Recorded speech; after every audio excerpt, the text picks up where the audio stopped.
नमस्कार मित्रों, कैसे हैं आप सभी। आशा करता हूं बहुत अच्छे होंगे। तो आज यह जो कविता मैंने बोली है मंच पर, यह है श्री शहीद सुशील कुमार जी की याद में उनको समर्पित है। तो कृपया ध्यान से सुनिए और बताइए कैसी लगी। एक शहीद क्या होता है, ये शहीद कहां से आते हैं ये,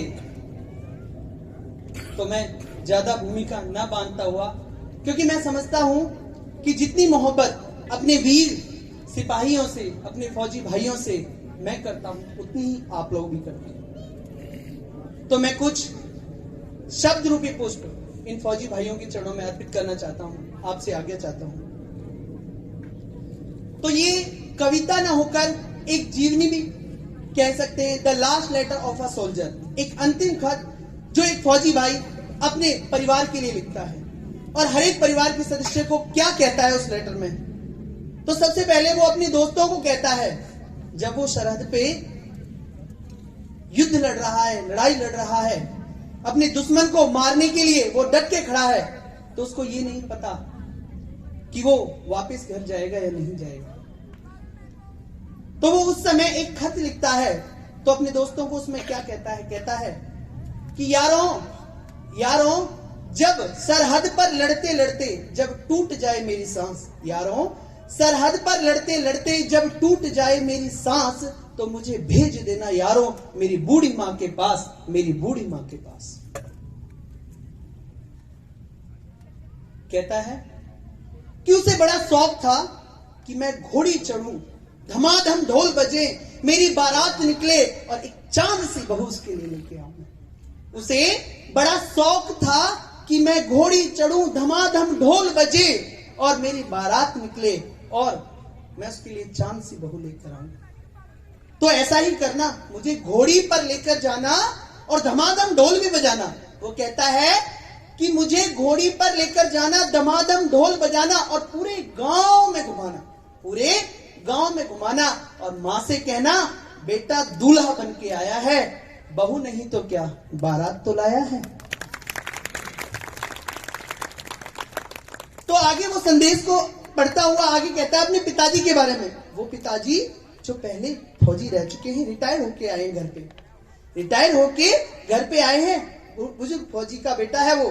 तो अपने पिताजी के बारे में कहता है मेरे बाबूजी, कहता है मेरे बाबूजी पुराने फौजी बड़े मनमौजी, कहता है मेरे बाबूजी पुराने फौजी बड़े मनमौजी, कहते थे बच्चे या तो तिरंगा फहरा के आना या तिरंगे में लिपट कर आना।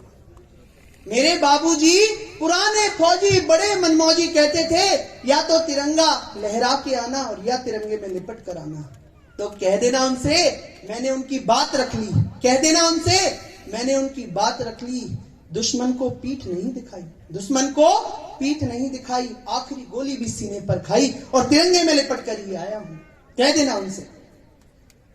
फिर आगे संदेश को बढ़ाता हुआ अपने भाई को कहता है, छोटा भाई जो उसके साथ खेला है, उसके साथ बड़ा हुआ है, उसको कहता है कि मेरे भाई से पूछना, मेरे भाई से पूछना उससे कि क्या वो मेरा वादा निभाएगा, क्या वो मेरा वादा निभाएगा। मैं सरहदों से बोल कर आया था, मैं सरहदों से बोल कर आया था, एक बेटा जाएगा तो दूसरा बेटा आएगा, एक बेटा जाएगा तो दूसरा बेटा आएगा। मेरी प्यारी बहना, छोटी बहन थी, उसकी हमेशा यही शिकायत रहती थी कि भैया आपको छुट्टी नहीं मिलती है और अब की बार राखी पर आपको आना ही आना है, अब की बार राखी पर आना ही आना है। तो उससे कहना मेरी छोटी बहना मुझे याद था तेरा तोहफा, मुझे याद था तेरा तोहफा, पर एक बहुत बड़ा इत्तेफाक हो गया, राखी से पहले ही भाई राख हो गया, राखी से पहले ही भाई राख हो गया। अपनी पत्नी को संदेश देते हुए कहता है कि तुम करवा चौथ का व्रत हर वर्ष रहना, हर साल रहना, और तब तक रहना जब तक आसमान में चंदा है। तो क्या हुआ, तेरा पति जिंदा नहीं, देश तो जिंदा है।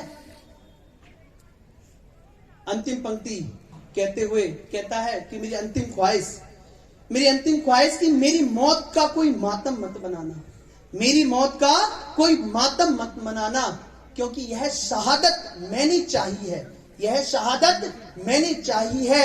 मैं जीता हूं मरने के लिए, मैं जीता हूं मरने के लिए, मेरा नाम सिपाही है, मेरा नाम सिपाही है, मेरा नाम सिपाही है। बहुत बहुत धन्यवाद देने से समय देने के लिए बहुत बहुत। अगर आपको मेरी वीडियो अच्छी लगी हो तो मेरे चैनल को सब्सक्राइब करें, वीडियो को लाइक करें। धन्यवाद। Thank you.